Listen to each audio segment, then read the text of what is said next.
Hello बच्चों, नमस्कार। आपके अपने YouTube चैनल रोजगार विद अंकित में आप सभी लोगों का स्वागत करता हूं और उम्मीद करता हूं कि आप सब लोग अच्छे होंगे, बेहतरीन होंगे, लाजवाब होंगे, बिंदास होंगे, एकदम बेहतरीन तरीके से बच्चे पढ़ाई को कर रहे होंगे।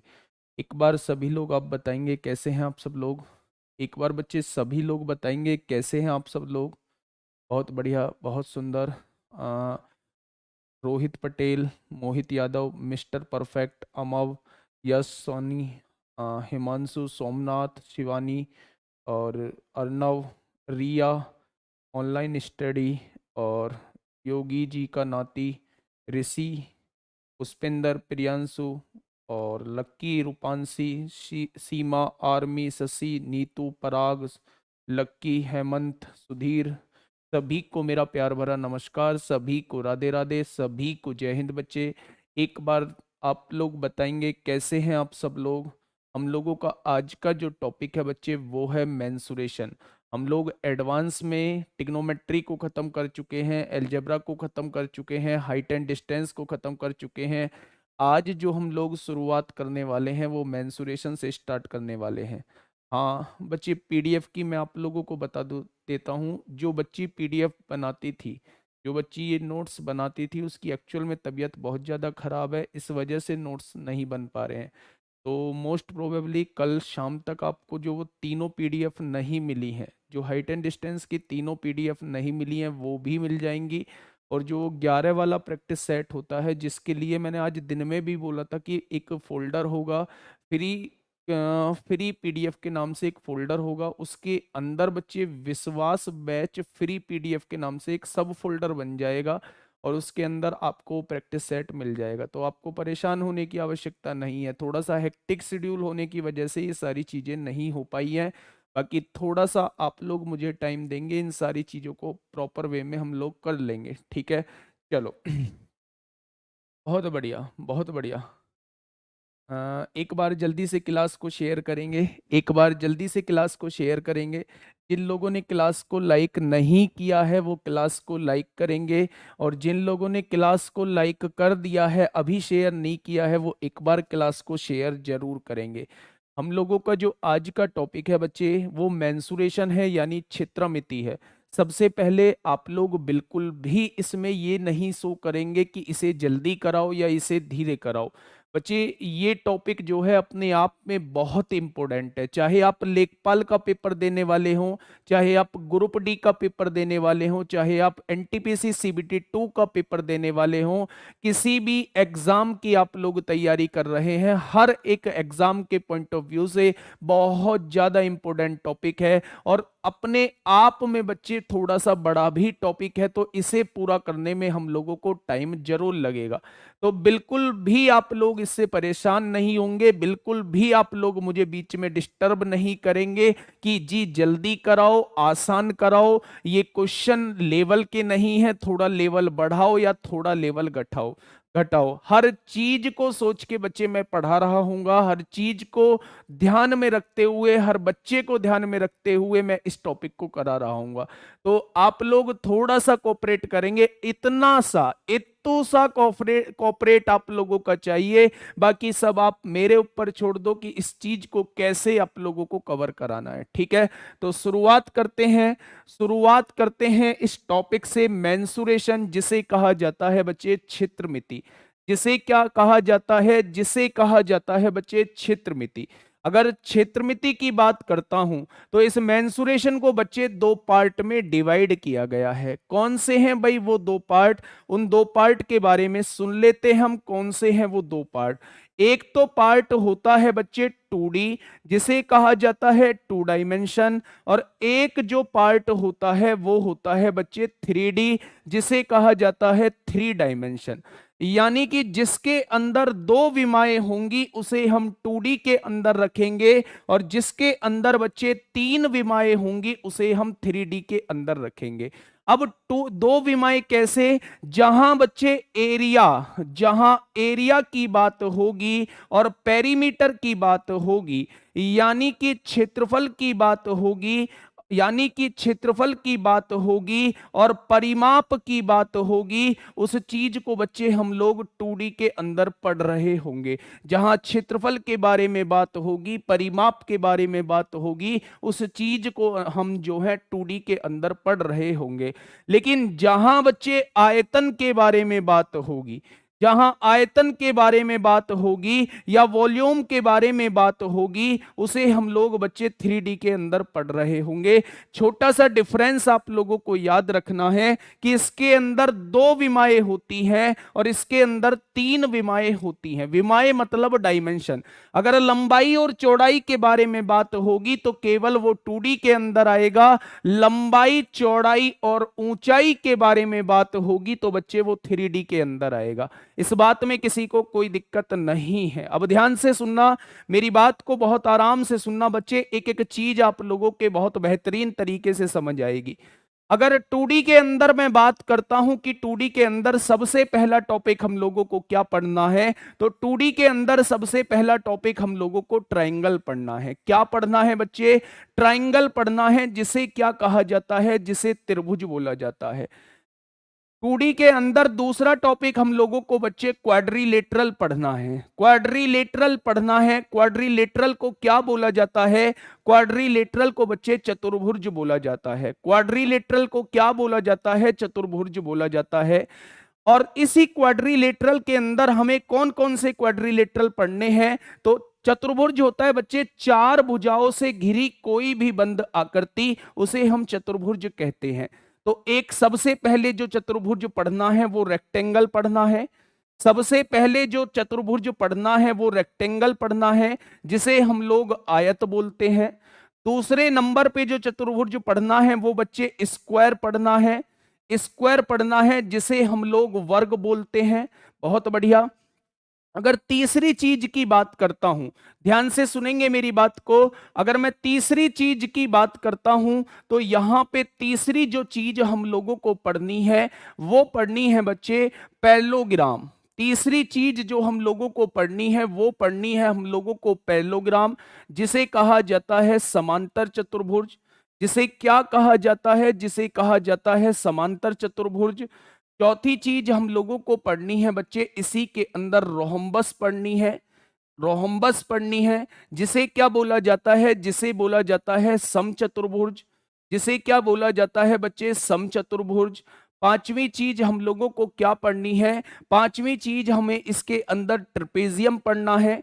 ट्रेपेजियम पढ़ना है, जिसे कहा जाता है समलंब चतुर्भुज। क्या कहा जाता है? समलंब चतुर्भुज कहा जाता है। ये सारे के सारे चतुर्भुज जो हैं बच्चे आप लोगों के कोर्स में हैं, चाहे आप लेखपाल की तैयारी कर रहे हैं, चाहे आप ग्रुप डी की तैयारी कर रहे हैं, किसी की भी तैयारी कर रहे हैं, ये सारे के सारे चतुर्भुज आप लोगों के कोर्स में हैं। और एक दो चुटका पुटका बचा होगा बच्चे, उसे हम साइड में देख लेंगे। अगर क्वाड्रिलेटरल के बाद बात करता हूं, क्वाड्रिलेटरल के बाद बात करता हूं, तीसरे टॉपिक की बात करता हूं, तो तीसरा टॉपिक जो हमें इसके अंदर पढ़ना है बच्चे, वो पढ़ना है सर्किल। वो पढ़ना है सर्किल। और सर्किल को क्या कहा जाता है? वृत्त कहा जाता है। ये सारे टॉपिक हम लोगों को 2D के अंदर पढ़ने हैं। ये सारे टॉपिक जो है हम लोगों को 2D के अंदर पढ़ने हैं बच्चे। ध्यान से सुनेंगे। शुरुआत जो करेंगे हम ट्रायंगल से करेंगे, त्रिभुज से करेंगे। उसके बाद जो है बच्चे, उसके बाद क्वाड्रिलेटरल पढ़ रहे होंगे। क्वाड्रिलेटरल का मतलब चतुर्भुज हम लोग पढ़ रहे होंगे। चतुर्भुज में पहला चतुर्भुज जो होगा वो रेक्टेंगल होगा। दूसरा चतुर्भुज जो होगा वो स्क्वायर होगा। तीसरा चतुर्भुज जो होगा वो पैरेललोग्राम होगा। चौथा चतुर्भुज जो होगा वो रोहम्बस होगा। पांचवा चतुर्भुज जो होगा बच्चे ट्रेपेजियम होगा। अगर आपने मेरे माइंड में मेंसुरेशन समझा दी तो सर आपको मान जाऊंगा। तो बच्चे मानने के लिए तैयार हो जाओ। दिमाग में ऐसे ही बैठा दूंगा, ऐसे ही बैठा दूंगा कि क्वेश्चन सबसे पहले मेंसुरेशन का ही करोगे। मानने के लिए तैयार हो जाओ। मेंसुरेशन में आप लोगों से कुछ नहीं छूटने वाला। बस जरूरत है तो इस चीज की जरूरत है कि आपको लास्ट तक साथ बना रहना होगा। इंटरेस्ट थोड़ा सा बनाना होगा। 1-2 दिन इंटरेस्ट बनाना होगा। बाकी आगे इंटरेस्ट कैसे बनता है वो मैं अपने आप लोगों का बना बना दूंगा। ठीक है, चलो चलो भाई, ये सारी चीज पढ़ने के बाद हम लोग बात करते हैं बच्चे 3D में हम लोगों को क्या क्या पढ़ना है। सबसे पहले 3D के अंदर जो पढ़ना है वो पढ़ना है क्यूबॉइड क्या होता है। क्यूबॉइड का मतलब होता है बच्चे घनाभ क्या होता है, इसके बारे में हम लोगों को पढ़ना है। इसके बाद जो हम लोगों को पढ़ना है बच्चे क्यूब के बारे में पढ़ना है, जिसे घन कहा जाता है। उसके बाद जो हम लोगों को पढ़ना है वो राइट सर्कुलर सिलेंडर पढ़ना है। राइट सर्कुलर सिलेंडर के बारे में हम लोगों को पढ़ना है। राइट सर्कुलर सिलेंडर को क्या कहा जाता है, तो शॉर्ट फॉर्म में इसे बेलन से भी आप लोग याद रख सकते हैं। वैसे तो इसको लंबवृत्तीय बेलन बोला जाता है, पर आप लोग बेलन से इसे मोटा मोटा याद रखेंगे। ठीक है, राइट सर्कुलर सिलेंडर के बाद हम लोगों को क्या पढ़ना है बच्चे, उसके बाद हम लोगों को पढ़ना है राइट सर्कुलर कॉन।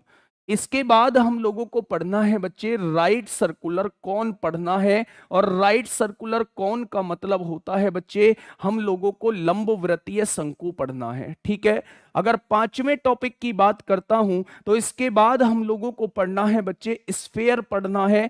स्फेयर जो होता है वो क्या होता है, गोला होता है। छठा जो टॉपिक हम लोगों को पढ़ना है बच्चे, छठा जो टॉपिक हम लोगों को पढ़ना है वो क्या पढ़ना है, तो आप लोग कहोगे जी स्फेयर के बाद जो हम लोगों को पढ़ना है वो हेमी स्फेयर पढ़ना है। क्या पढ़ना है बच्चे, हेमी स्फेयर पढ़ना है। और हेमी स्फेयर को क्या कहा जाता है, अर्धगोला बोला जाता है।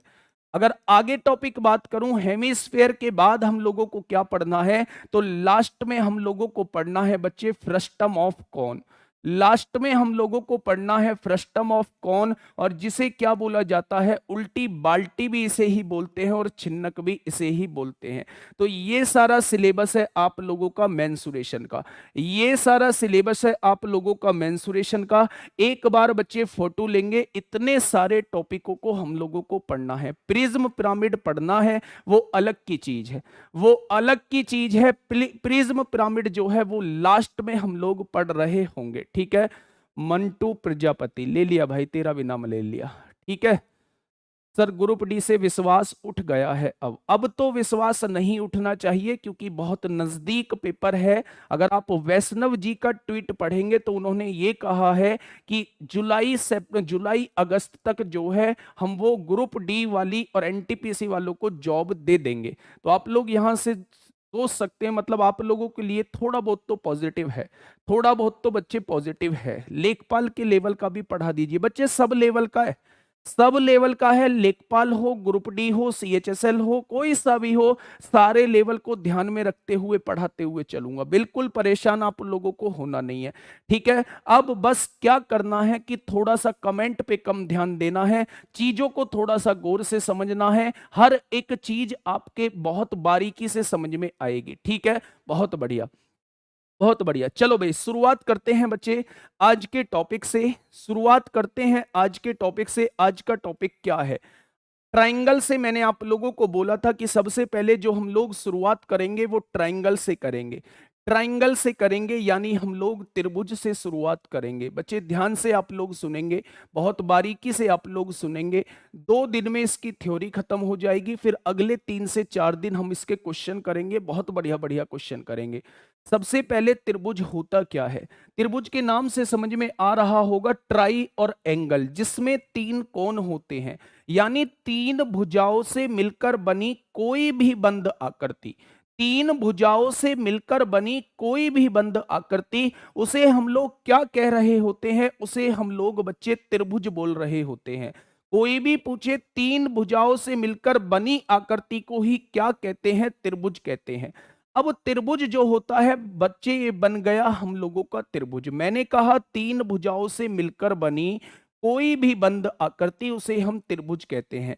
मान लो हम लोगों का त्रिभुज जो है वो बन चुका है, तीनों भुजाओं को मिला के एक बंद आकृति बना दी, तो जितनी भुजा होती हैं बच्चे उतने ही कोण बन रहे होते हैं। याद रखना, जितनी भुजा होती है उतने ही कोण बन रहे होते हैं। अगर आपसे पूछा जाए कि पंचभुज के अंदर कितने कोण होते हैं, तो आप कहोगे पंचभुज के अंदर 5 भुजा होती हैं, तो उसके अंदर कोणों की संख्या भी कितनी होगी बच्चे, 5 ही हो जाएगी। अब बात कर रहे हैं त्रिभुज की, तो त्रिभुज जो तीन भुजाओं से मिलकर बनी कोई भी बंद आकृति उसे हम त्रिभुज कहते हैं। और त्रिभुज के तीनों कोनों का योग जो होता है, त्रिभुज के तीनों कोनों का योग जो होता है बच्चे, वो कितने डिग्री का होता है? तो आप कहेंगे त्रिभुज के तीनों कोनों का योग जो होता है वो 180 डिग्री का होता है। त्रिभुज के तीनों कोनों का योग जो होता है वो कितने डिग्री का होता है? तो पहला पॉइंट आप लोग याद रखेंगे कि वो 180 डिग्री का होता है। ठीक है भाई, आगे बढ़ते हैं। अब सवाल ये उठता है, क्या जब भी आप लोगों को तीन भुजा देगा तो क्या हमेशा से त्रिभुज बनेगा? मैंने आप लोगों के सामने लिखा कि ये तीन भुजा आप लोगों को दी हुई है, 3 सेंटीमीटर, 4 सेंटीमीटर और 8 सेंटीमीटर। क्या ये त्रिभुज बना पाएंगी? आपने कहा था जी तीन भुजाओं को जोड़ के बनी कोई भी बंद आकृति त्रिभुज कहलाती है। तो मैंने तीन भुजा आप लोगों को दे दिया है। क्या ये तीन भुजा जो है बच्चे ये त्रिभुज बना पाएंगी? तो त्रिभुज के बनने की कंडीशन क्या होती है? त्रिभुज के बनने की कंडीशन ये होती है कि दो भुजाओं का योग जो है, दो साइड्स का सम जो है वो हमेशा बड़ा आना चाहिए तीसरी भुजा से। क्या कहना चाह रहा हूं बच्चे? अगर दो साइड का योग जो है, मैंने इन दोनों साइड का योग किया तो वो 7 निकल के आया। हमेशा दो साइड का सम जो है वो तीसरी भुजा से बड़ा आना चाहिए, लेकिन यहां बड़ा नहीं आया है। तो ये वाली भुजा जो है बच्चे ये त्रिभुज नहीं बना पाएंगी। ये वाली भुजा जो है ये त्रिभुज नहीं बना पाएंगी। कोई भी आपसे ये पूछता है कि क्या तीन भुजा के देने से हमेशा त्रिभुज बनेगा? आप कहोगे जो कंडीशन को फुलफिल करेगा वही तीन भुजा जो है त्रिभुज बना पाएंगी। अब कंडीशन क्या होती है? कंडीशन ये होती है बच्चे कि दो भुजाओं को जोड़ के हमेशा तीसरी से बड़ा आना चाहिए। मैंने क्या कहा? मैंने कहा ये त्रिभुज है। अगर मैं इन दोनों भुजाओं को जोड़ देता हूं, मैंने क्या किया? ए बी और ए सी को जोड़ दिया, तो त्रिभुज तब बनेगा जब ये तीसरी भुजा से बड़ा आएगा, बी सी से बड़ा आएगा। मैंने ए बी और बी सी को जोड़ दिया। बच्चे मैंने क्या किया? ए बी और बी सी को जोड़ दिया, तो वो हमेशा किससे बड़ा आना चाहिए? ए सी से बड़ा आना चाहिए। मैंने ए सी और बी सी को जोड़ दिया। मैंने ए सी और बी सी को जोड़ दिया, तो वो बच्चे हमेशा किससे बड़ा आना चाहिए? ए बी से बड़ा आना चाहिए। अगर ये कंडीशन फुलफिल होती है तो दी गई भुजा मेरा त्रिभुज बना पाएंगी। अगर ये कंडीशन मेरी फुलफिल नहीं होती है तो दी गई भुजा मेरा त्रिभुज नहीं बना पाएंगी। याद रखना, त्रिभुज होता क्या है? तीन भुजाओं से मिलकर बनी कोई भी बंद आकृति उसे हम लोग त्रिभुज कहते हैं। त्रिभुज के बनने की कंडीशन क्या है? दो भुजाओं का योग जो है वो हमेशा तीसरी से बड़ा होना चाहिए। अगर ऐसा होता है तो त्रिभुज बनेगा, और अगर ऐसा नहीं होता है तो त्रिभुज नहीं बनेगा। अगर त्रिभुज बन चुका है तो त्रिभुज के तीनों कोनों का योग क्या होता है बच्चे? वो 180 डिग्री होता है। यहां तक हम लोग पढ़ चुके हैं बच्चे। बस ये चीज में कंजूसी मत करना। टूट जाता हूं भाई, बुरी तरह टूट जाता हूं जब आप ऐसी चीज करते हो। लाइक की संख्या 907 लाइव की संख्या 982 है और लाइक की संख्या केवल 746 है। बस इस चीज में कमी मत आने देना। एक एक चीज दिमाग के अंदर सेट कर दूंगा, बिल्कुल सेट कर दूंगा बच्चे। जीवन में नहीं निकलेगी, पर इस चीज में आप लोग कमी नहीं आने देंगे। जल्दी से एक बार क्लास को लाइक करेंगे? जल्दी से एक बार बच्चे क्लास को लाइक करेंगे? जितने लोग लाइव हैं उतने लाइक कर दो, मजा ही आ जाएगा बच्चे, मजा ही आ जाएगा। सुनेंगे? अब त्रिभुज हम लोगों का बन चुका है। अब त्रिभुज को बच्चे डिवाइड कर लेते हैं। ध्यान से सुनना, बहुत बारीकी से समझना, एक एक चीज लिखते हुए चलना। और एक एक चीज लिखते हुए चलोगे तो जीवन में कभी इसमें मेंसुरेशन में दिक्कत नहीं आएगी।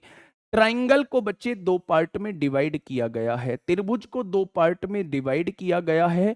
कौन कौन से दो पार्ट हैं? एक तो बच्चे किया गया है भुजा के आधार पर, एक तो किया गया है भुजा के आधार पर, यहां पे भुजा के आधार पर किया गया है, यानी कि on the basis of side.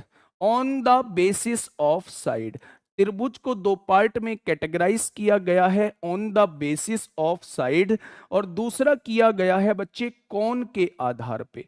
दूसरा किया गया है कोण के आधार पर। कोण के आधार पर बच्चे on the basis of angle. On the basis of angle. यदि आपसे कोई पूछे कि त्रिभुज को कितने पार्ट में बांटा गया है, तो आप कहोगे दो पार्ट में बांटा गया है, एक तो कोण के आधार पर और एक बच्चे भुजा के आधार पर। ध्यान से सुनेंगे मेरी बात। भुजा के आधार पे बात करता हूं बच्चे, तो भुजा के आधार पर तीन टाइप के त्रिभुज हम लोगों को पढ़ने हैं। सबसे पहला हम लोगों को पढ़ना है बच्चे विषम बाहु त्रिभुज। सबसे पहला कौन सा त्रिभुज पढ़ना है हम लोगों को, तो आप कहेंगे सबसे पहला हम लोगों को विषम बाहु त्रिभुज पढ़ना है, जिसे क्या कहा जाता है, आप लोग कहेंगे स्केलन ट्रायंगल बोला जाता है। जिसे क्या कहा जाता है, स्केलन ट्रायंगल बोला जाता है। दूसरा हम लोगों को पढ़ना है बच्चे समद्विबाहु त्रिभुज।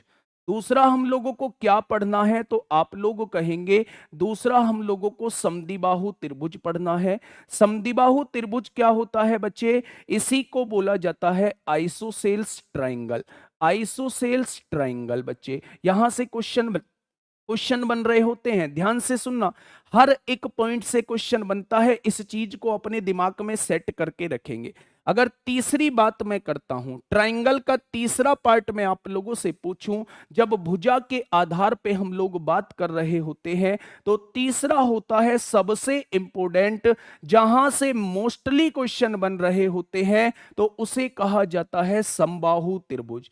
उसे क्या कहा जाता है बच्चे, समबाहु त्रिभुज बोला जाता है, यानी कि इक्विलेटरल ट्रायंगल बोला जाता है। क्या बोला जाता है बच्चे, इक्विलेटरल ट्रायंगल बोला जाता है। सबसे पहले मैंने क्या किया, इस ट्रायंगल को दो पार्ट में डिवाइड कर दिया, एक तो भुजा के आधार पर, एक कोण के आधार पर। भुजा के आधार पे तीन टाइप के होते हैं। पहला जो होता है वो विषम बाहु त्रिभुज होता है, यानी स्केलन ट्रायंगल होता है। दूसरा जो होता है वो समद्विबाहु त्रिभुज यानी आइसोसेल्स ट्रायंगल होता है। तीसरा जो होता है वो समबाहु त्रिभुज होता है, यानी इक्विलेटरल ट्रायंगल होता है। ये क्या क्या होते हैं डिटेल में हम लोग बात कर रहे होंगे। अगर कोण के आधार पे बात करूं, तो यहां पे भी तीन पार्ट में डिवाइड किया गया है। पहला जो होता है बच्चे वो होता है न्यून कोण त्रिभुज। पहला जो होता है वो क्या होता है, तो आप बताओगे कोण के आधार पे बात कर रहा हूं तो सब में कोण जुड़ा होगा, और अगर भुजा के आधार पे बात कर रहा हूं तो सब में भुजा जुड़ा होगा, बाहु जुड़ा होगा। बाहु मींस क्या होता है, भुजा। भुजा के आधार पे तीन पार्ट में डिवाइड कर दिया। अब कोण के आधार पे भी तीन टाइप में डिवाइड कर रहा हूं। पहला जो है वो कहलाएगा बच्चे न्यून कोण त्रिभुज। इसको कहा जाता है एक्यूट एंगल ट्रायंगल। क्या कहा जाता है बच्चे, इसे बोला जाता है जी एक्यूट एंगल ट्रायंगल कहा जाता है। दूसरे टाइप की बात करूं तो दूसरा होता है बच्चे अधिक कोण त्रिभुज। दूसरा क्या होता है, तो आप कहेंगे अधिक कोण त्रिभुज होता है। इसे कहा जाता है ऑब्ट्यूस एंगल ट्रायंगल। क्या बोला जाता है, इसे बोला जाता है बच्चे obtuse angle triangle. Obtuse angle triangle इसे बोला जाता है। बहुत बढ़िया। और तीसरा और अंतिम टाइप का क्या होता है, तीसरा और अंतिम टाइप का जो होता है बच्चे वो राइट एंगल ट्रायंगल होता है। वो क्या होता है बच्चे, वो होता है राइट एंगल ट्रायंगल, जिसे हिंदी में बोला जाता है समकोण त्रिभुज। जिसे हिंदी में बोला जाता है बच्चे समकोण त्रिभुज। ये चीजें हम लोगों को पढ़नी है इस ट्रायंगल के अंदर। ऐसी कोई चीज नहीं है जहां से क्वेश्चन ना बनता हो। प्लीज सर एक बार बता दो, लेखपाल के लिए मेंसुरेशन पढ़ना है या उसके बाद और भी कुछ पढ़ना है, ज्योमेट्री? पहले मेंसुरेशन कर लो। लेखपाल में मेंसुरेशन बहुत ज्यादा इंपॉर्टेंट है। 4 से 5 क्वेश्चन मेंसुरेशन के अंदर से आने हैं लेखपाल के अंदर। बहुत ज्यादा, इतना एक भी चैप्टर ऐसा नहीं है, अगर डीआई को छोड़ दूं तो डीआई के बाद सबसे ज्यादा वेटेज जो रहने वाला है वो मेंसुरेशन का रहने वाला है, वो क्षेत्रमिति का रहने वाला है। ग्रुप डी की बात करूं तो 1 से 2 क्वेश्चन यहां सेट हैं बिल्कुल। एक 2D के अंदर आप लोगों को देखने को मिलेगा, एक 3D के अंदर आप लोगों को देखने को मिलेगा। एनटीपीसी सीबीटी 2 के अंदर बात करूं तो 2 क्वेश्चन फिक्स हैं बच्चे। सीएचएसएल के अंदर बात करूं तो 2 क्वेश्चन फिक्स हैं। तो बढ़िया वेटेज है, इंपोर्टेंट टॉपिक है आप लोगों के लिए। ठीक है, चलो भाई पढ़ेंगे। सबसे पहली बात मैं आप लोगों को बता दूं, इसमें सबसे ज्यादा ध्यान कहां देना है। सबसे ज्यादा इंपोर्टेंट जो होता है भुजा के आधार पे वो समबाहु त्रिभुज होता है। यहां से मोस्टली जो है हम लोगों के क्वेश्चन बन रहे होते हैं। अगर एंगल के बेस पे बात करूं तो सबसे ज्यादा क्वेश्चन जो बन रहे होते हैं वो समकोण त्रिभुज पे बन रहे होते हैं। ठीक है, बहुत बढ़िया। लेखपाल के लिए ले सकते हैं, बिल्कुल लेखपाल के लिए ले सकते हैं। शुरुआत में आते ही मैंने बताया था बच्चे कि लेखपाल आपको यही करनी है, ले नहीं सकते, लेनी पड़ेगी आपको लेखपाल के लिए। ठीक है, चलो आगे बढ़ते हैं, डिटेल में हम लोग सारी चीजों को समझेंगे। सबसे पहले इनके बारे में थोड़ा सा ज्ञान ले लेते हैं। अगर मैंने आपसे कहा कि ये मेरा त्रिभुज है, ध्यान से सुनना बच्चे, मैंने आप लोगों से कहा कि ये मेरा त्रिभुज है, एबीसी मेरा एक त्रिभुज है। तो अगर सारे के सारे कोण, मैंने ये कोण ले दिया बच्चे 70 डिग्री का, ये कोण मैंने ले दिया 80 डिग्री का, और ये कोण कितने का हो जाएगा, तीनों कोण 180 के होते हैं, तो क्या ये कोण 30 डिग्री का हो जाएगा? भाई 80 और 70 150, 150 और 30 180 हो जाएगा। मेरी बात को थोड़ी गौर से सुनना, अगर किसी भी त्रिभुज के तीनों कोण जो हैं वो 90 डिग्री से छोटे हैं, अगर किसी भी त्रिभुज के तीनों कोण जो हैं वो 90 डिग्री से छोटे हैं, तो उस टाइप के त्रिभुज को क्या कहा जाता है? उस टाइप के त्रिभुज को एक्यूट एंगल ट्रायंगल बोला जाता है। अगर आपसे मैं ये पूछूं, कोई भी पूछे कि एक्यूट एंगल ट्रायंगल क्या होता है, तो आप कहोगे तीनों के तीनों कोण अगर 90 डिग्री से छोटे हैं तो वो जो त्रिभुज कहलाएगा वो क्या कहलाएगा? वो कहलाएगा एक्यूट एंगल कहलाएगा। ठीक है,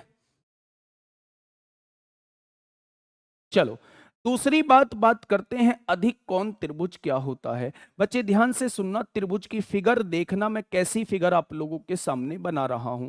अगर मैं आपसे कहूं कि ये जो कोण दिया हुआ है ये 105 डिग्री का दिया हुआ है, ये कोण जो है वो 35 डिग्री का दिया हुआ है, तो ये कोण कितने का हो जाएगा? 40 डिग्री का हो जाएगा। भाई 105 और 35 140 हो गया, और 140 में 40 जोड़ेंगे तो 180 हो जाएगा। यानी कि जिसमें एक कोण जो हो वो 90 डिग्री से बड़ा हो। अगर एक कोण बच्चे 90 डिग्री से बड़ा है तो उसको कहा जाता है अधिक कोण त्रिभुज। न्यून का मतलब 90 डिग्री से सारे छोटे होने चाहिए, अधिक का मतलब बच्चे एक कोण जो है वो 90 डिग्री से बड़ा होना चाहिए, तो वो क्या कहलाएगा? वो मेरा अधिक कोण त्रिभुज कहलाएगा। ठीक है, अगर मैं तीसरे की बात करता हूं बच्चे, तीसरा क्या होता है? राइट एंगल ट्रायंगल होता है। तो थोड़ा सा इसे हम लोग डिटेल में पढ़ रहे होंगे, थोड़ा सा इसे हम लोग बच्चे डिटेल में पढ़ रहे होंगे, क्योंकि इंपोर्टेंट है। यहां से तो बस इतना सा पूछेगा, एक्यूट क्या होता है, ऑब्ट्यूस क्या होता है। तीसरा जो हम लोग पढ़ रहे हैं वो पढ़ रहे हैं बच्चे राइट एंगल ट्रायंगल क्या होता है। तो अलग से आप लोग हेडिंग डाल लेंगे कि इसका क्या मतलब होता है, क्या क्या क्वेश्चन पूछे जाते हैं, कैसे कैसे क्वेश्चन पूछे जाते हैं। ध्यान से सुनना, जिसे हम लोग कहते हैं समकोण त्रिभुज, जिसे हम लोग कहते हैं समकोण त्रिभुज। आज आप लोगों के बहुत सारे डाउट क्लियर कर रहा हूंगा। आप लोग बहुत सारे क्वेश्चनों में अटकते होंगे। जो 11 वाला प्रैक्टिस सेट कराता हूं बच्चे, वहां से वहां भी यहां से क्वेश्चन बन रहे होते हैं। आप लोगों को जानकारी नहीं है, लेकिन आज जानकारी हो जाएगी। चीजों को बहुत गौर से सुनना। मैंने आप लोगों से क्या कहा? मैंने कहा कि राइट एंगल ट्रायंगल वो ट्रायंगल होता है जिसमें एक कोण जो होता है वो 90 डिग्री होता है। एक कोण जो होता है वो कितने डिग्री होता है? वो 90 डिग्री होता है। अब सवाल ये उठता है, जी त्रिभुज के तीनों कोणों का योग तो 180 डिग्री होता है, अगर ये 90 डिग्री हो गया तो क्या ये दोनों 45 45 के होंगे? बिल्कुल भी नहीं। बिल्कुल भी नहीं बच्चे, ये जरूरी नहीं है कि ये दोनों 45-45 के होंगे, पर ये जरूरी है कि इन दोनों को जोड़ के 90 आना पड़ेगा।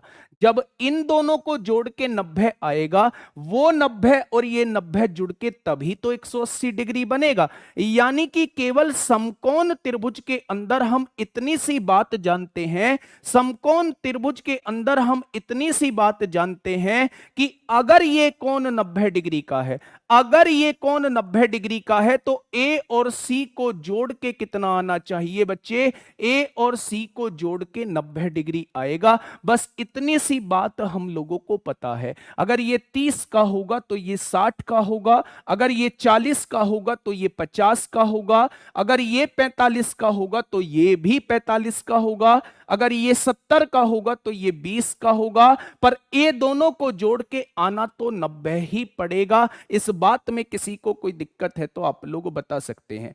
अगर बच्चे, अगर दो कोनों को जोड़ के 90 डिग्री आ जाता है, तो ये मैंने आप लोगों को ट्रिग्नोमेट्री में भी बताया होगा, वो आपस में एक दूसरे के क्या होते हैं? वो आपस में एक दूसरे के कोटि पूरक होते हैं, या वो आपस में एक दूसरे के पूरक होते हैं, या वो आपस में एक दूसरे के कॉम्प्लीमेंट्री होते हैं।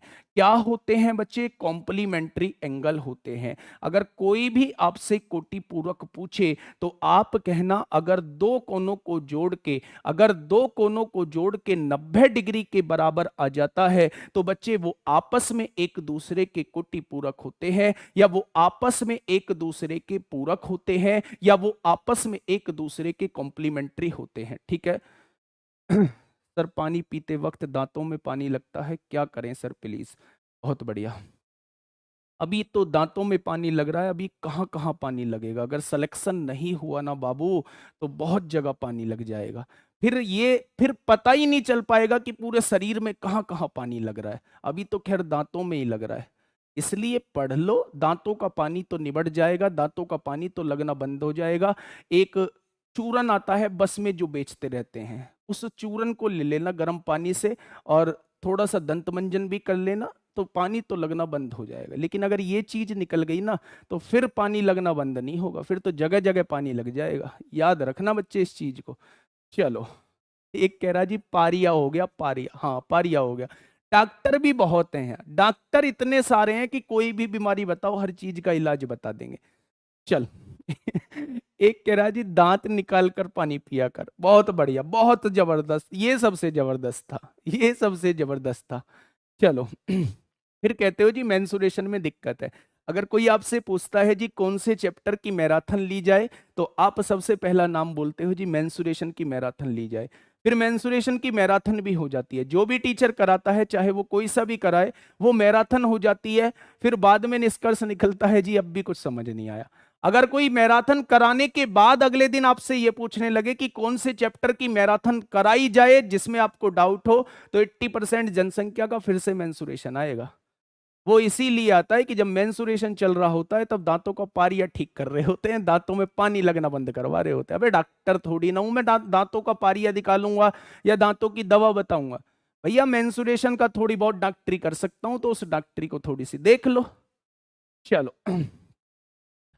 तो हम लोगों ने क्या पढ़ा? हम लोगों ने सबसे पहले ये पढ़ा कि समकोण त्रिभुज क्या होता है। समकोण त्रिभुज वो त्रिभुज होता है जिसके अंदर एक कोण जो होता है बच्चे वो 90 डिग्री का होता है। अगर एक कोण 90 डिग्री का होता है तो अन्य दोनों कोणों का योग कितना होता है? तो वो भी 90 डिग्री ही होता है।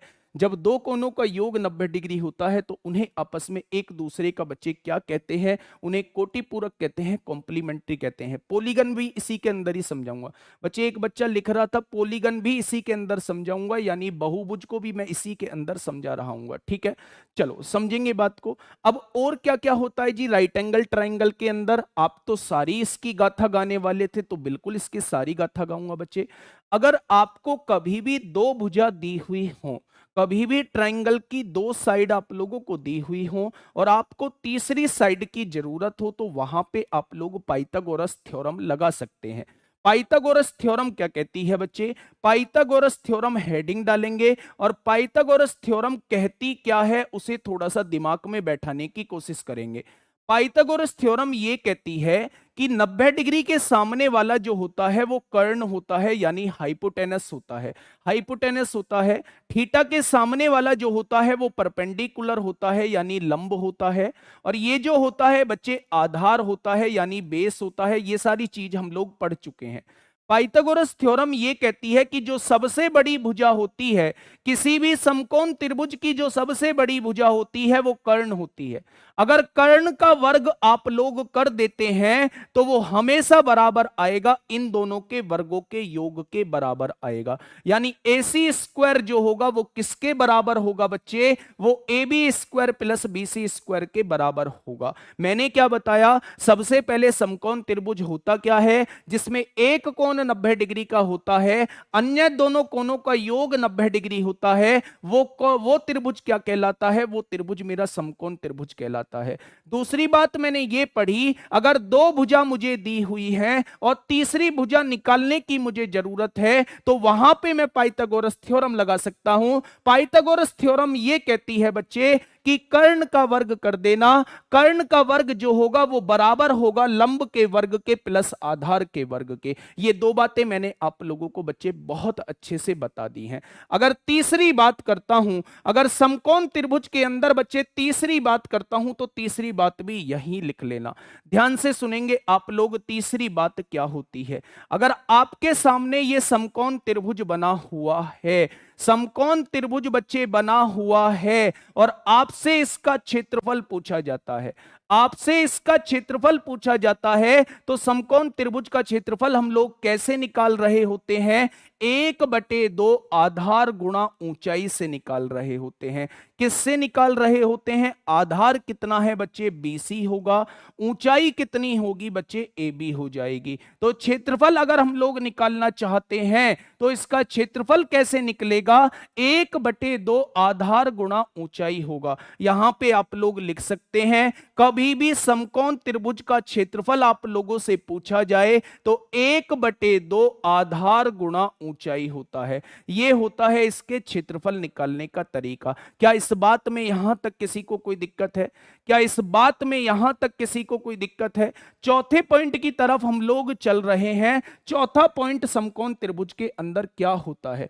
चौथा पॉइंट बच्चे समकोण त्रिभुज के अंदर क्या होता है तो अपनी कॉपी में लिखेंगे और उसके साइड में एक कोपचे में लिखेंगे कि ये इंपोर्टेंट टॉपिक है, ये इंपोर्टेंट बात है। तो ये वो क्या होती है, ध्यान से सुनना। अगर कोई समकोण त्रिभुज है, अगर कोई समकोण त्रिभुज है, इसके अंदर एक वृत्त बना हुआ है, इसके अंदर एक वृत्त बना हुआ है। ध्यान से सुनना भाई, मैं क्या कहना चाह रहा हूं, बहुत प्यार से समझा रहा हूं, डायरेक्टली क्वेश्चन यहां से बन रहा होता है। अगर बच्चे ये समकोण त्रिभुज है, इसके अंदर एक वृत्त बना हुआ है, तो वृत्त की त्रिज्या आप लोगों से पूछी जाती है। क्या पूछी जाती है? वृत्त की त्रिज्या आप लोगों से पूछी जाती है। तो उसे कहा जाता है, अगर अंदर वृत्त बना हुआ है तो उसे बोला जाता है अंतःवृत्त की त्रिज्या। अंतःवृत्त की त्रिज्या बोला जाता है, यानी कि उसे क्या बोला जाता है? इन सर्किल की रेडियस बोला जाता है। क्या बोला जाता है बच्चे? उसे इन सर्किल की रेडियस बोला जाता है। कभी भी अंदर बने वृत्त की त्रिज्या आप लोगों से पूछी जाए तो ये क्या होती थी बच्चे समकोण त्रिभुज में? तो आप कहोगे ये तो परपेंडिकुलर होता था। ये क्या होता था बच्चे? ये तो बेस होता था। और ये क्या कहलाता था? तो आप कहोगे ये तो हाइपोटेनस कहलाता था। अगर आपसे इन सर्किल की रेडियस पूछी जाती है, अंतःवृत्त की त्रिज्या आप लोगों से पूछी जाती है, तो उसे डिनोट करते हैं बच्चे स्मॉल आर से। उसे किससे डिनोट करते हैं? स्मॉल आर से हम लोग डिनोट कर रहे होते हैं। फॉर्मूला ये कहता है कि परपेंडिकुलर में बेस जोड़ दो और उसमें से हाइपोटेनस घटा दो और 2 से डिवाइड कर दोगे तो ये अंतःवृत्त की त्रिज्या निकल के आ जाएगी। ये अंतःवृत्त की त्रिज्या निकल के आ जाएगी। स्टार बना लेना बच्चे, डायरेक्टली आप लोगों से क्वेश्चन पूछे जाते हैं। वो ये कहेगा एक समकोण त्रिभुज है जिसके लंब की लंबाई इतनी है, आधार की लंबाई इतनी है, तो बताओ उस उसके अंदर बने वृत्त की त्रिज्या क्या होगी? तो बच्चे दो भुजा आप लोगों को दी हुई है।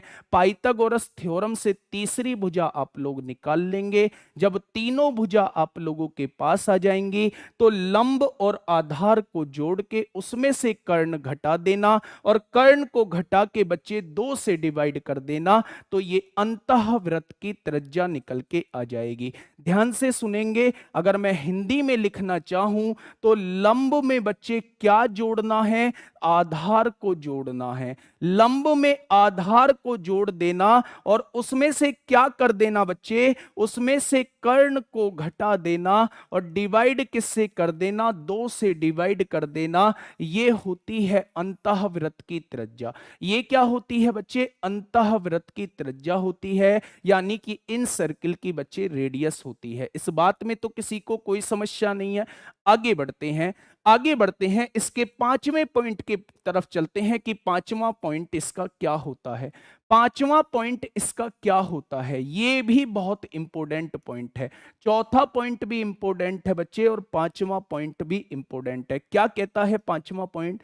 पांचवा पॉइंट बच्चे ये कहता है कि अगर आपके पास कोई समकोण त्रिभुज है, अगर आपके पास कोई समकोण त्रिभुज है जिसे आप एबीसी बोल रहे हो, 90 डिग्री जो बना हुआ है वो यहां बना हुआ है, और कोई आपसे ये कहे कि बाहर तीनों शीर्षों को छूता हुआ एक सर्किल बनाया गया है, बाहर तीनों शीर्षों को छूता हुआ एक सर्किल बनाया गया है, तो इसे कहा जाता है बच्चे परिवृत्त। इसे क्या बोला जाता है? परिवृत्त बोला जाता है, और इंग्लिश में इसे कहा जाता है सरकम सर्किल। इसे इंग्लिश में कहा क्या जाता है बच्चे? सरकम सर्किल बोला जाता है। देखो ध्यान से सुनना, दोनों अलग फॉर्मूले लिखे हैं, दोनों कुछ गड़बड़ी कर दी क्या? मैंने कहा परपेंडिकुलर में बेस जोड़ दो, लंब में आधार जोड़ दो, उसमें से कर्ण घटा दो, डिवाइड दो कर दो, यही तो अंतःवृत्त की त्रिज्या होती है। बहुत बढ़िया, बहुत सुंदर। अगर मैं आगे बात करता हूं तो बच्चे मैं पढ़ रहा हूं, अगर बाहर बने वृत्त की त्रिज्या आप लोगों से पूछी जाती है तो उसे कहा जाता है सरकम सर्किल की रेडियस। डिनोट किससे करते हैं? कैपिटल आर से करते हैं। डिनोट किससे करते हैं बच्चे? डिनोट करते हैं कैपिटल आर से, हम लोग कर रहे होते हैं। ध्यान से सुनेंगे मेरी बात, कभी भी बाहर बने वृत्त की त्रिज्या पूछी जाए और वो किसके बाहर बनी हो, याद रखना समकोण त्रिभुज के बाहर बनी हुई हो, तो जो कर्ण होता है बच्चे उसी को आधा कर देना। क्या निकल के आ जाएगा? सरकम सर्किल की रेडियस निकल के आ जाएगी। क्या इन पांचों बातों में किसी को कोई दिक्कत है? क्या इन पांचों बातों में किसी को कोई दिक्कत है? गौर से सुनिएगा बच्चे, इससे बाहर समकोण त्रिभुज में क्वेश्चन नहीं बनता है। इससे बाहर समकोण त्रिभुज में क्वेश्चन नहीं बनता है। इसके बहुत सारे क्वेश्चन करा रहा हूंगा, एक एक चीज आप लोगों की क्लियर हो रही होगी। और लेखपाल वालों अलग से टॉपिक दिया हुआ है आपके लिए, पाइथागोरस थ्योरम। पाइथागोरस थ्योरम का मतलब है वो समकोण त्रिभुज के बारे में पूरी जानकारी आपसे जानना चाह रहा है। तो याद रखना, ये पांचों पॉइंट आप लोगों को बहुत बढ़िया तरीके से याद रखने हैं। एक बार मैं रिकॉल करा देता हूं कि पांचों पॉइंट है क्या क्या बच्चे। पहला पॉइंट मैंने आप लोगों को क्या पढ़ाया, ध्यान से सुनेंगे। पहला पॉइंट बच्चे मैंने आप लोगों को क्या पढ़ाया? देखो, पहला पॉइंट मैंने आप लोगों को यह पढ़ाया, देख लेते हैं बच्चे। पहला पॉइंट मैंने आप लोगों को यह पढ़ाया कि समकोण त्रिभुज होता क्या है, जिसमें एक कोण 90 डिग्री का होता है, अन्य दोनों कोणों का योग जो आता है वो 90 डिग्री आता है। जब दो कोणों को जोड़ के 90 डिग्री आ रहा हो तो उस टाइप की प्रॉपर्टी को क्या कहते हैं? उस टाइप को हम लोग कोटि पूरक बोलते हैं या पूरक बोलते हैं, और इंग्लिश में बात करें तो बच्चे कॉम्प्लीमेंट्री बोलते हैं। क्या बोलते हैं? कॉम्प्लीमेंट्री बोलते हैं।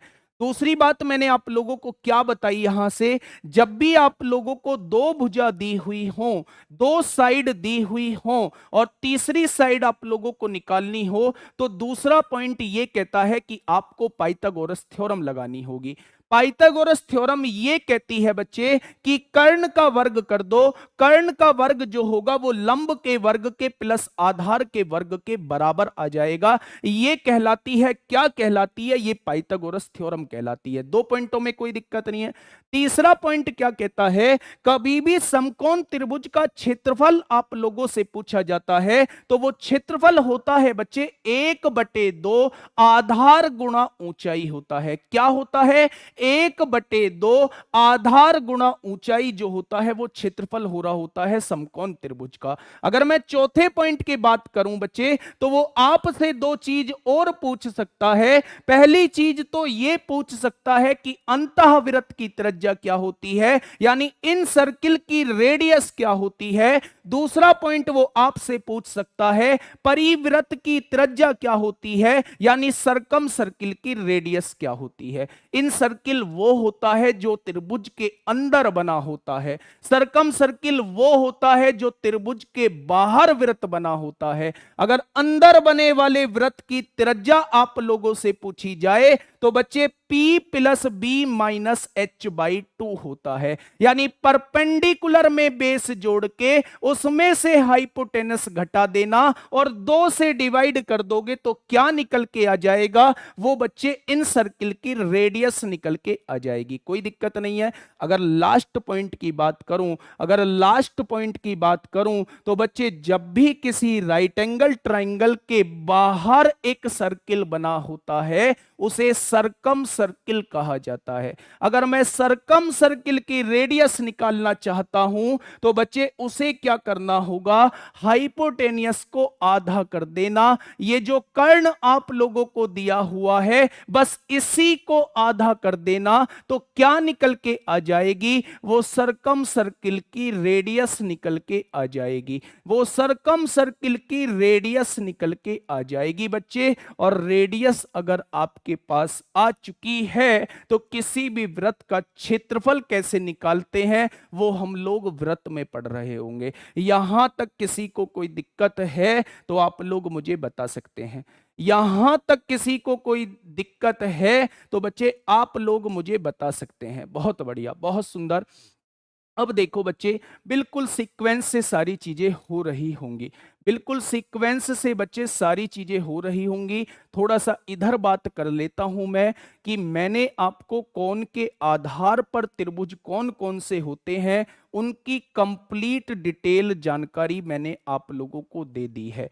अब बच्चे हमें जो बात करनी है वो भुजा के आधार पे बात करनी है। किस पर बात करनी है? भुजा के आधार पर बात करनी है। तो भुजा के आधार पे भी त्रिभुज जो होते हैं वो 3 टाइप के होते हैं। पहला जो होता है वो विषम बाहु त्रिभुज होता है, दूसरा जो होता है वो समद्विबाहु त्रिभुज होता है और तीसरा जो होता है बच्चे वो समबाहु त्रिभुज होता है। याद रखना, बिल्कुल भी मुझे टोकना मत कि कब करवाना है कब नहीं करवाना है। बच्चे आप लोग जा सकते हैं, जो जाना चाहते हैं वो जा सकते हैं, पर टॉपिक तो मैं कंप्लीट करवा के रहूंगा जितना मैंने सोच रखा है। हेडिंग आप लोग डालेंगे विषम बाहु त्रिभुज क्या होता है। हेडिंग डालेंगे बच्चे विषम बाहु त्रिभुज क्या होता है। याद रखेंगे बच्चे विषम बाहु त्रिभुज क्या होता है। ये होता है बच्चे विषम बाहु त्रिभुज। इसे कहा जाता है स्केलन ट्रायंगल, इसे कहा जाता है स्केलन ट्रायंगल। बच्चे ध्यान से सुनेंगे क्या होता है ये बवाल, इसकी सारी गाथा समझेंगे कि क्या होती हैं इसकी सारी चीजें। अच्छा, आप लोगों ने रीजनिंग में पढ़ा होगा, चाहे किसी ने भी आप लोगों को पढ़ाया हो, राहुल सर ने आप लोगों को पढ़ाया हो, संदीप सर ने आप लोगों को पढ़ाया हो। एक क्वेश्चन आता है बच्चे, विषम वर्ड छांटिए। तो उस विषम का मतलब क्या होता है? आप लोग उस क्वेश्चन में क्या देख रहे होते? जो 3 ऑप्शन एक जैसे हों और चौथा अलग हो वही विषम कहलाता है, वही विषम वर्ड होता है। यानी अगर हमें दिए गए 4 ऑप्शन में से ओड वन छांटना है तो बच्चे हम क्या कर रहे होते हैं? विषम वर्ड छांटने के लिए तीन में एक जैसी प्रॉपर्टी लग रही होती है और चौथा जो होता है वो अलग होता है। यानी कहीं ना कहीं विषम का जो मतलब है वो अलग से रिलेट हो रहा है।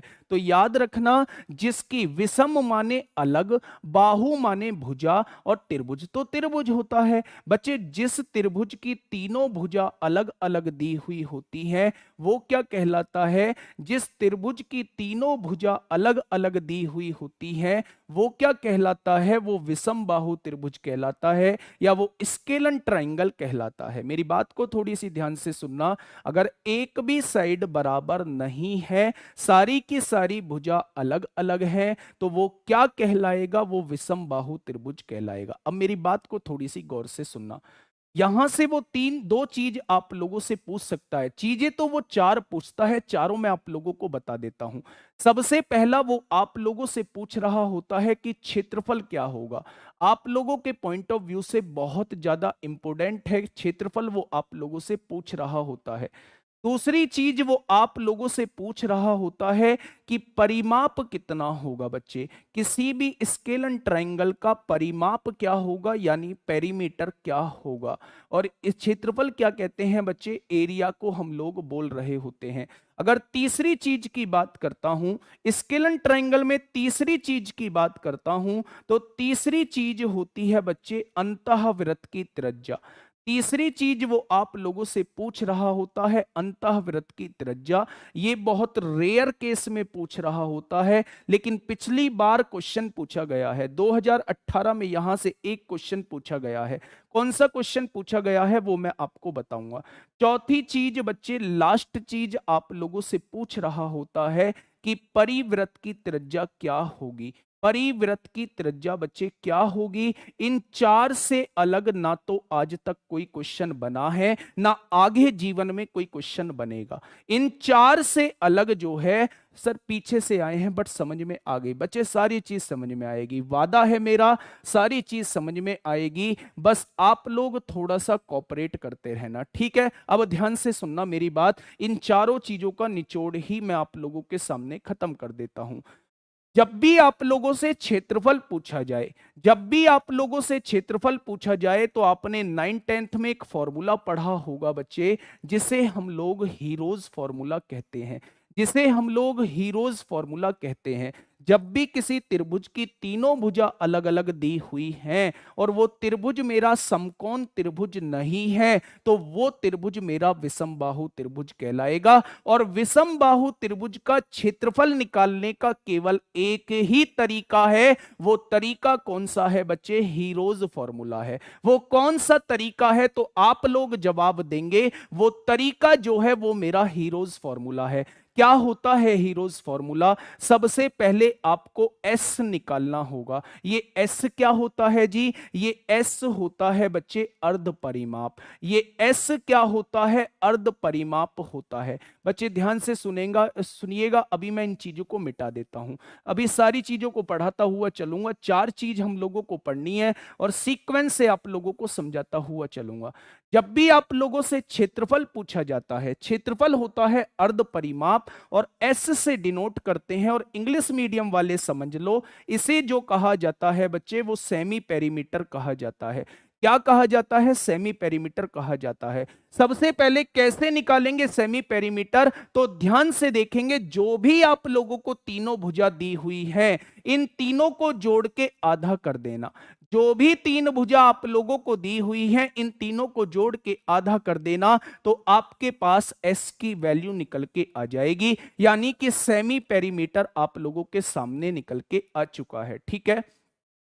अगर सेमी पेरीमीटर आप लोगों के सामने निकल के आ चुका है, तो क्षेत्रफल का फॉर्मूला क्या होता है? तो अंडर रूट के अंदर बच्चे क्या लिख रहे होंगे? एस जो यहां से निकल के आया है उसमें से ए घटा देंगे, फिर उसमें से बी घटा देंगे और फिर उसमें से सी घटा देंगे। ये होता है बच्चे, ये होता है विषम बाहु त्रिभुज के क्षेत्रफल का फॉर्मूला। अब सवाल ये उठता है जी, ये इतनी सारी चीजें याद कैसे रहेंगी? सबसे बड़ा सवाल आप लोगों के मन में क्या होगा कि ये इतनी सारी चीजें जो हैं हम लोगों के दिमाग में कैसे याद रहेंगी? तो इनको याद रखने का बच्चे एक ही तरीका है, वो है क्वेश्चन की प्रैक्टिस। प्रैक्टिस, जितनी ज्यादा आप क्वेश्चन की प्रैक्टिस करोगे ना, उतनी ही चीजें ये दिमाग में सेट होती चली जाएंगी। बच्चे रटी मैंने भी कभी नहीं है, मैं अगर इन्हें पढ़ाना छोड़ दूं, मैं इन्हें आप लोगों को बताना छोड़ दूं, तो यकीन मानना मैं भी इन चीजों को 1-1.5 महीने में भूल रहा हूंगा।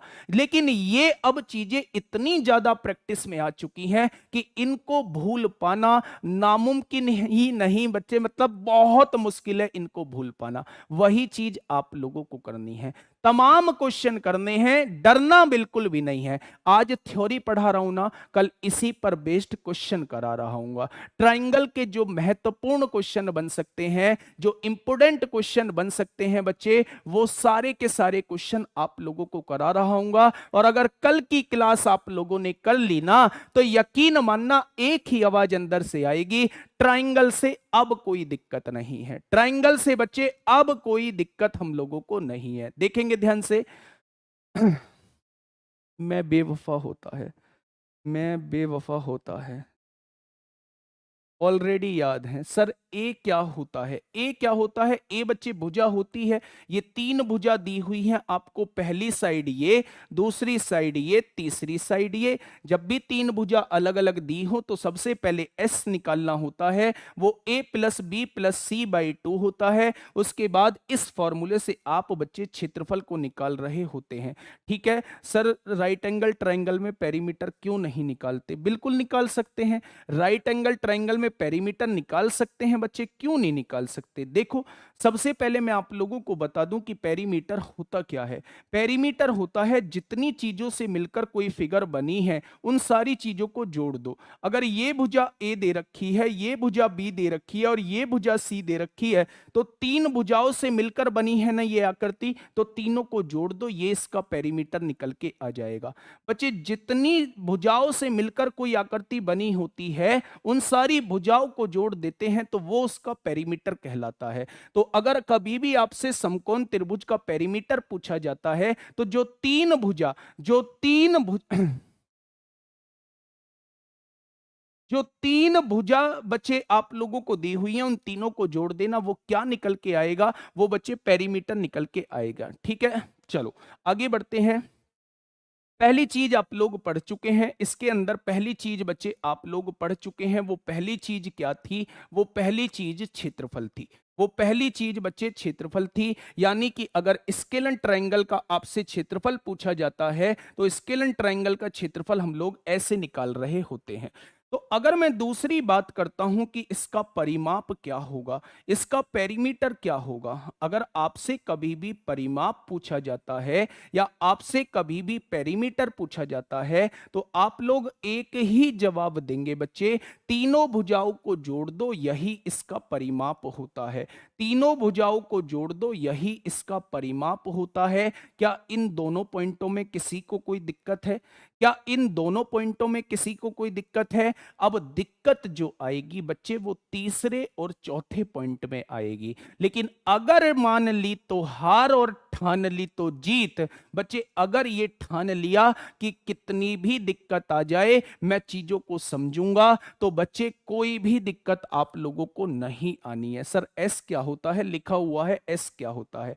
लिखा हुआ है बच्चे एस क्या होता है, तो इसमें मुझे दोबारा बताने की जरूरत नहीं है। बच्चे ध्यान से सुनना, बहुत बढ़िया चीज अब आप लोगों को बताने जा रहा हूं। तीसरा पॉइंट क्या होता है? तीसरा पॉइंट ध्यान से समझेंगे। तीसरा पॉइंट बच्चे क्या होता है? ये रहा तीसरा पॉइंट। अगर कोई स्केलन ट्रायंगल आप लोगों को दिया हुआ है, स्केलन ट्रायंगल वो ट्रायंगल होता है जिसकी तीनों भुजा अलग अलग होती हैं। अगर ये भुजा ए है, ये भुजा बी है और ये भुजा सी है, तो इस टाइप के त्रिभुज को कहा जाएगा स्केलन ट्रायंगल। अगर बच्चे इसके अंदर एक वृत्त बना हुआ है, इसके अंदर एक वृत्त बना हुआ है और इस वृत्त की त्रिज्या आप लोगों से पूछी जाती है, इस वृत्त की त्रिज्या आप लोगों से पूछी जाती है, तो याद रखना, अंतः वृत्त की त्रिज्या अगर कभी भी आपसे पूछी जाए तो एक डायरेक्टली फॉर्मूला आप लोग याद रखेंगे। त्रिज्या का जो फॉर्मूला होता है वो डेल्टा बाई एस होता है। त्रिज्या का जो फॉर्मूला होता है बच्चे वो डेल्टा बाई एस होता है। डेल्टा क्या होता है? क्षेत्रफल। डेल्टा क्या होता है? त्रिभुज का क्षेत्रफल होता है। एस क्या होता है बच्चे? ये अर्ध परिमाप होता है। अर्ध परिमाप होता है। दोनों ही चीजें मैं आप लोगों को निकालनी बता चुका हूं। अगर क्षेत्रफल को अर्ध परिमाप से डिवाइड कर दोगे तो क्या निकल के आ जाएगी बच्चे? अंतःवृत्त की त्रिज्या निकल के आ जाएगी। बस इस बात को दिमाग में बैठा लेना, आज का पढ़ाना सफल हो जाएगा। आज का पढ़ाना सफल हो जाएगा अगर ये चीज आप लोगों के दिमाग में आ गई। सबसे पहले पहचान कैसे होगी? तो तीनों भुजा अगर अलग अलग दी हुई हैं तो उस टाइप के त्रिभुज को बच्चे क्या कहा जाता है? विषमबाहु त्रिभुज बोला जाता है। अगर अंतःवृत्त की त्रिज्या पूछी गई है तो इसके क्षेत्रफल को इसके अर्ध परिमाप से डिवाइड कर देंगे तो क्या निकल के आ जाएगा? आपका अंतःवृत्त की त्रिज्या निकल के आ जाएगा। बच्चे मैंने डायरेक्टली क्वेश्चन देखे हैं, मैं आपको कल क्वेश्चन कराऊंगा। एग्जाम का नाम डलवा के लाया हूं। एनटीपीसी में या ग्रुप डी में डायरेक्टली क्वेश्चन पूछा गया है, एक त्रिभुज जिसका क्षेत्रफल ये है और परिमाप उसका ये है तो उसके अंतःवृत्त की त्रिज्या क्या होगी? तो आप लोग जानते हैं कि क्षेत्रफल को अर्ध परिमाप से डिवाइड कर दो। परिमाप से नहीं, परिमाप का आधा करना होगा, वो अर्ध परिमाप कहलाएगा। अगर क्षेत्रफल को अर्ध परिमाप से डिवाइड कर दोगे तो इसके अंतःवृत्त की त्रिज्या आप लोगों के सामने निकल के आ जाएगी। एक बार बताएंगे क्या यहां तक किसी को कोई दिक्कत है? एक बार बताएंगे बच्चे, क्या किसी को यहां तक दिक्कत है? सर नींद आ रही है, दिन भर क्लास रहती है। तो बच्चे रोका किसने है? रोका किसने है? जो जागेगा सो पाएगा, जो सोएगा सो होएगा। ये तो आप लोग अच्छे से जानते हैं। और बच्चे संघर्ष तो करना पड़ेगा। अगर दिन भर आप लोगों ने क्लास ली है तो वो भी अपने लिए लिए हैं, अपने सपनों के लिए ली है, अपने माता पिता के सपनों के लिए ली है। इसमें टीचर का थोड़ी ना फायदा। टीचर को तो तुम दे चुके, कोर्स तो तुम खरीद चुके, पैसा तो तुम दे चुके। तो बच्चे अब हम लोगों का काम है आप लोगों के साथ मेहनत करना, और उस मेहनत के साथ कितना आप लोग बने रहते हो यही डिसाइड करेगा कि आप कितना आगे जाओगे। बात समझ रहे हो? नींद का तो मतलब ही नहीं बनता। नींद आ कैसे जाएगी जब बच्चे अगर सपने सामने हो ना, अगर गोल सामने हो तो नींद का तो मतलब ही नहीं बनता। नींद के लिए तो नींद की गोली लेनी पड़ेगी अगर सपनों ने जगाया हुआ है तो। बच्चे बात समझ रहे हो ना? चलो बहुत बढ़िया, बहुत सुंदर। आगे बढ़ते हैं, आगे बढ़ते हैं। एक लास्ट पॉइंट इसमें मैं बता रहा हूं। ये कौन सा पॉइंट था बच्चे? ये तीसरा पॉइंट था। अगर मैं चौथे पॉइंट की बात करता हूं, अगर मैं इसमें चौथे पॉइंट की बात करता हूं तो चीजों को बहुत ध्यान से समझेंगे। चौथा पॉइंट क्या होता है? चौथा पॉइंट ये होता है, आप लोग भी समझ गए होंगे कि चौथे पॉइंट में किसकी बात कर रहा हूं। चौथे पॉइंट में किसकी बात कर रहा हूं आप लोग भी समझ गए होंगे कि देखो ध्यान से सुनेंगे भाई, क्या बोल गया ये लड़का, ये लड़का मेरा क्या बोल गया। चलो अच्छा ही बोला है, थैंक गॉड। बच्चे मतलब कमेंट अच्छा बोला है तो बड़ी खुशी सी मिलती है। चलो देखो, अगर मैं आपसे ये कहता हूं कि अंदर बने वृत्त का तो आपने बता दिया, अगर बाहर बने वृत्त का आपसे त्रिज्या पूछ ली जाती है, यानी इसकी त्रिज्या पूछ ली जाती है, तो इसकी त्रिज्या आप लोग कैसे निकालेंगे? तो याद रखना, इसे बोला जाता है बच्चे परिवृत्त की त्रिज्या। इसे क्या बोला जाता है? परिवृत्त की त्रिज्या बोला जाता है। अगर आपने प्रॉपर तरीके से इसके नोट्स बनाए हैं तो आप जीवन में इस चीज को नहीं भूलेंगे। सरकम सर्किल की रेडियस इसे बोला जाता है, सरकम सर्किल की रेडियस इसे बोला जाता है। याद रखेंगे बच्चे क्या होती है, याद रखेंगे क्या होती है, ध्यान से सुनना। जब भी आपसे बाहर बने सर्किल की वृत्त की त्रिज्या पूछी जाए तो उसे कैपिटल आर से हम लोग डिनोट कर रहे होते हैं। आर इज इक्वल टू जो होता है तीनों भुजा, यदि ये भुजा ए दी हुई है, ये भुजा बी दी हुई है, ये भुजा सी दी गई है, आपसे पूछा जाए कि इसके परिव्रत की त्रिज्या क्या होगी, तो आप तीनों भुजाओं की गुणा करके और 4 डेल्टा से गुणा कर देना, 4 डेल्टा से भाग कर देना, ये इसके परिव्रत की त्रिज्या होती है। ये इसके परिव्रत की त्रिज्या होती है। याद रखना, ये डेल्टा जो बन रहा है इसका मतलब होता है क्षेत्रफल, इसका मतलब होता है क्षेत्रफल। और एबीसी क्या है बच्चे? उस त्रिभुज की भुजा है, उस त्रिभुज की भुजा दी गई है। इससे बाहर ना तो आज तक कोई क्वेश्चन बना है, ना इससे बाहर आज तक कोई क्वेश्चन बना है, ना आगे बनेगा। 4 पॉइंटों को याद रख लेना। कभी भी आपको विषमबाहु त्रिभुज का क्षेत्रफल पूछा जाए तो सबसे पहले एस निकाल देना। तीनों भुजाओं के योग को 2 से डिवाइड करोगे तो एस निकल के आ जाएगा। फिर क्षेत्रफल कैसे निकालते हैं बच्चे? S into S minus A, S minus B, S minus C का वर्गमूल निकाल देना, यह क्षेत्रफल का तरीका होता है। दूसरा पॉइंट की अगर बात करूं तो वो आपसे परिमाप पूछ सकता है, वो आपसे पेरीमीटर पूछ सकता है। तो तीनों भुजाओं के योग को ही परिमाप कहा जाता है या पेरीमीटर बोला जाता है। तीसरे पॉइंट की बात करूं तो वो बच्चे आपसे अंदर बने वृत्त की त्रिज्या पूछ सकता है। तो क्षेत्रफल को अर्ध परिमाप से डिवाइड कर देना, ये उसके अंदर बने वृत्त की त्रिज्या आप लोगों के सामने आ जाएगी। और अगर बच्चे आपसे बाहर बने वृत्त की त्रिज्या पूछ लेगा तो वो एबीसी बटे 4 डेल्टा होती है। यानी तीनों भुजाओं के गुणनफल को अगर क्षेत्रफल के 4 गुने से विभाजित कर दूंगा तो बाहर बने वृत्त की त्रिज्या निकल के आ जाएगी। क्या इस बात में किसी को कोई दिक्कत है? वरुण राजा जी कह रहे हैं जी हाइट बता दो। बच्चे इसमें कभी भी हाइट नहीं पूछी जाती है, और इसमें अगर हाइट पूछी जाएगी तो वो आपको तीनों भुजा देगा। तीनों भुजा निकालने के बाद, तीनों भुजा से क्षेत्रफल निकालने के बाद 1/2 आधार गुणा ऊंचाई इज इक्वल टू क्षेत्रफल लिखना होगा। आधार आपको एक मानना पड़ेगा और ऊंचाई वहां से निकल जाएगी। ठीक है, उसका कोई डायरेक्टली फॉर्मूला नहीं होता। क्षेत्रफल निकाल के 1/2 आधार गुणा ऊंचाई के बराबर लिख देना। ठीक है, वहां से आधार किसी भी एक चीज को मान लेना, ऊंचाई आपके सामने निकल के आ जाएगी। क्या यहां तक किसी को कोई दिक्कत है? क्या बच्चे यहां तक किसी को कोई दिक्कत है? बताएंगे एक बार? चलो, बहुत बढ़िया, बहुत बढ़िया।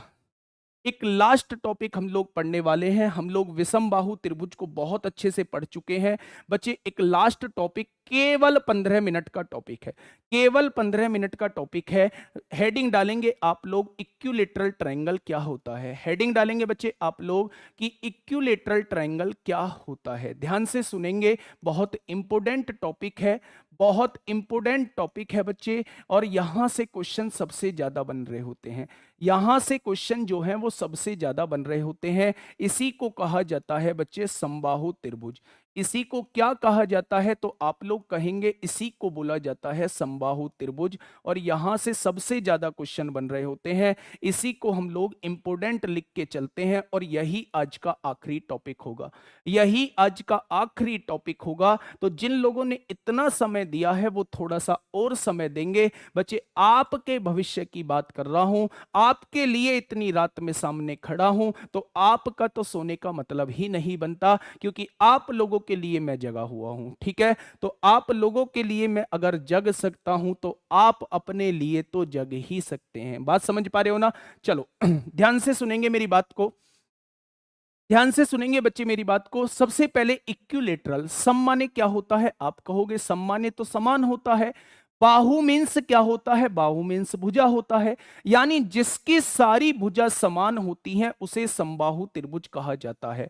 याद रखना, वह त्रिभुज जिसकी सारी भुजा समान होती है, वह त्रिभुज जिसकी सारी भुजा समान होती है, वो क्या कहलाता है? वो समबाहु त्रिभुज कहलाता है। क्या अगर एक भुजा ए है तो क्या सारी की सारी भुजा ए हो जाएंगी? बहुत बढ़िया, बहुत सुंदर बच्चे। ये सबसे पहले बेसिक ज्ञान हम लोगों को होना जरूरी जरूरी है। अब यहां से वो क्या क्या आप लोगों से पूछ सकता है। अच्छा एक बात मुझे बताओ, छोटी सी बात मुझे बताना, क्या तीनों भुजा आप लोगों को दी हुई है? हाँ जी, तीनों भुजा आप लोगों को दी हुई है। अगर मैं पूछूं आप लोगों से अर्ध परिमाप कैसे निकालोगे, तो आप कहोगे जी तीनों को जोड़ के आधा कर दो, अर्ध परिमाप आ जाएगा। क्या मैं हीरोज फॉर्मूला से भी इसका क्षेत्रफल निकाल सकता हूं? बिल्कुल निकाल सकते हो जी। एस तो आपने निकाल दिया, तीनों को जोड़ के आधा कर दिया। एस इंटू एस में से पहली भुजा घटा दो, एस में से दूसरी भुजा घटा दो, एस में से तीसरी भुजा घटा दो, आ गया क्षेत्रफल। तो पर इसके लिए एक स्पेशल फॉर्मूला बना हुआ है। जब ये सारी वैल्यूज मैं हीरोज फॉर्मूला के अंदर पुट कर रहा होता हूं, तो वहां से एक डायरेक्टली रिजल्ट निकल के आता है। जब भी कहीं आप लोगों को समबाहु त्रिभुज आप लोगों को लिखा दिख जाए, यानी कि इक्विलेटरल ट्रायंगल आप लोगों को लिखा दिख जाए, तो उसका क्षेत्रफल निकालने का क्या तरीका होता है, उसका एरिया निकालने का क्या तरीका होता है बच्चे? तो आप लोग याद रखेंगे, एरिया जो होता है वो √3/4, और जो भी भुजा आप लोगों को दी हुई है उसका वर्ग कर देना, ये इसके एरिया निकालने का फॉर्मूला होता है। बिल्कुल कंफ्यूज होने की जरूरत नहीं है, आप लोग हीरोज फॉर्मूला से भी एरिया निकाल सकते हैं, जो मैं अभी विषम बाहु त्रिभुज में आप लोगों को बता के आया हूं। हीरोज फॉर्मूला उस हर एक जगह लग सकता है जहां तीनों भुजा दी हुई है, चाहे तीनों भुजा सेम दी हो, चाहे तीनों भुजा डिफरेंट दी हो, हर एक जगह हम हीरोज फॉर्मूला लगा सकते हैं। तो फिर यहां क्यों नहीं लगाया? यहां लगाया बच्चे, उसी को हीरोज फॉर्मूला में पुट करके एक रिजल्ट मैंने आप लोगों के सामने निकाल दिया कि अगर आपसे कभी समबाहु त्रिभुज का क्षेत्रफल पूछा जाता है तो वो √3/4 होता है। क्या इस बात में किसी को कोई समस्या है? एक बार बताएंगे, क्या इस बात में किसी को कोई समस्या है? ना जी ना, कोई समस्या नहीं है। तो क्षेत्रफल आप आसानी से निकाल लेंगे। क्या क्षेत्रफल निकालने के लिए केवल भुजा की जरूरत होगी? अगर वो भुजा दे देता है तो क्षेत्रफल निकालने में आपको तनिक भी परेशानी नहीं होगी।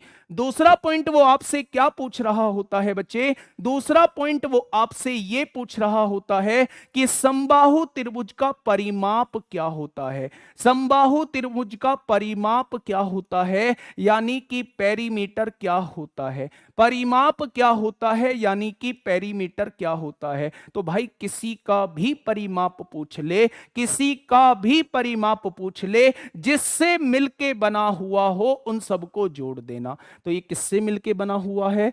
तीन भुजाओं से मिलके बना हुआ है, और तीनों भुजाओं को जोड़ देंगे तो बच्चे परिमाप निकल के आ जाएगा। यानी परिमाप जो होता है बच्चे वो 3a होता है। यानी ए क्या है बच्चे? ए को याद रखना, ए जो है वो समबाहु त्रिभुज की भुजा दी हुई है। अगर समबाहु त्रिभुज की भुजा एक ए है तो सारी भुजा ए हो जाएंगी, और अगर भुजा की गुणा मैं 3 में कर दूंगा तो परिमाप निकल के आ जाएगा। ए कौन सी भुजा है भैया? समबाहु में तो कोई सी भी भुजा लिख दो, समबाहु की तो सारी भुजा बराबर होती हैं। अगर ये ए है तो सारी की सारी ए ही होंगी। ठीक है बच्चे, बहुत बढ़िया बहुत बढ़िया। एक कह रहा जी भुजा का क्यूब, अरे क्यूब में और थ्राइस में 3 गुने में अंतर है। क्यूब और थ्राइस में अंतर है तो क्यूब मत बोलो। तीसरा पॉइंट मैं आप लोगों के सामने बता रहा हूं। तीसरा पॉइंट क्या कहता है? तीसरा पॉइंट बच्चे ये कहता है कि भैया इसकी ऊंचाई कैसे निकालते हैं। अगर कभी भी आपको समबाहु त्रिभुज देगा तो उसकी ऊंचाई हम लोग कैसे निकालेंगे? उसकी ऊंचाई निकालने का डायरेक्टली फॉर्मूला मैं आप लोगों को बता देता हूं बच्चे। बहुत आसान सा फॉर्मूला होता है, आप लोग बच्चे आसानी से याद रखेंगे। तो समबाहु त्रिभुज की जब भी ऊंचाई निकालनी हो तो फॉर्मूला जो होता है बच्चे वो होता है √3/2a। ए क्या है बच्चे? समबाहु त्रिभुज की भुजा है। अगर भुजा आप लोगों को दी हुई है उसकी गुणा √3/2 में कर दोगे तो समबाहु त्रिभुज की ऊंचाई आप लोगों के सामने निकल के आ जाएगी। समबाहु त्रिभुज की ऊंचाई आप लोगों के सामने निकल के आ जाएगी। चौथा पॉइंट हम लोग क्या पढ़ रहे हैं? चौथा पॉइंट बच्चे हम लोग पढ़ रहे हैं इसके अंदर बने वृत्त की त्रिज्या। इसके अंदर बने वृत्त की त्रिज्या, अंतः वृत्त की त्रिज्या वो आपसे पूछ सकता है। अंतः वृत्त की त्रिज्या वो आपसे पूछ सकता है, यानी इन सर्किल की रेडियस वो आपसे पूछ सकता है, इन सर्किल की रेडियस वो आपसे पूछ सकता है। तो आप लोग बड़े बेहतरीन तरीके से जानते हैं इन सर्किल क्या होता है बच्चे। इन सर्किल होता है अंदर बने वृत्त की त्रिज्या। अंदर बने वृत्त की त्रिज्या यानी वो इसकी बात कर रहा है। तो बच्चे इसे कैसे निकाल रहे होते हैं, डिनोट हम इससे स्मॉल आर से करते हैं। भुजा को जब हम 2√3 से डिवाइड कर देते हैं, भुजा को जब हम 2√3 से डिवाइड कर देते हैं तो वो अंतःवृत्त की त्रिज्या निकल के आ जाती है। यानी आप लोगों को अगर समबाहु त्रिभुज की भुजा दी हुई है तो आप कोई सी भी चीज निकाल सकते हैं, क्षेत्रफल भी निकाल सकते हैं, परिमाप भी निकाल सकते हैं। सर आप गोला नहीं बना पाते, कोई बात नहीं यार, गोला तुम बना लो, ठीक ठाक बात पता तो चल रही है ना, गोला है तो गोला तुम बना लो यार, दिक्कत परेशानी क्या है। क्षेत्रफल आप लोग निकाल सकते हैं √3/4 a² से। परिमाप आप लोग निकाल सकते हैं भुजा गुणा 3 से। बच्चे आप लोग ऊंचाई निकाल सकते हैं √3/2a से निकाल सकते हैं। आप लोग अंतःवृत्त की त्रिज्या निकाल सकते हैं a/2√3 से। बच्चे अब देखो आखिरी बता रहा हूं आपको, आखिरी बता रहा हूं, पांचवा पॉइंट क्या है। तो पांचवा पॉइंट बच्चे ये कहता है परिवृत्त की त्रिज्या क्या होगी, बाहर बने वृत्त की त्रिज्या क्या हो जाएगी। आखिरी पॉइंट बच्चे आप लोगों के सामने ये होता है, यानी कि सरकम सर्किल की रेडियस क्या होगी। सरकम सर्किल की रेडियस क्या होगी वो आपसे बच्चे ये पूछना चाह रहा है, वो आपसे ये पूछना चाह रहा है। तो डिनोट तो हम आर से करते हैं। अगर भुजा को √3 से डिवाइड कर दोगे, भुजा को √3 से डिवाइड कर दोगे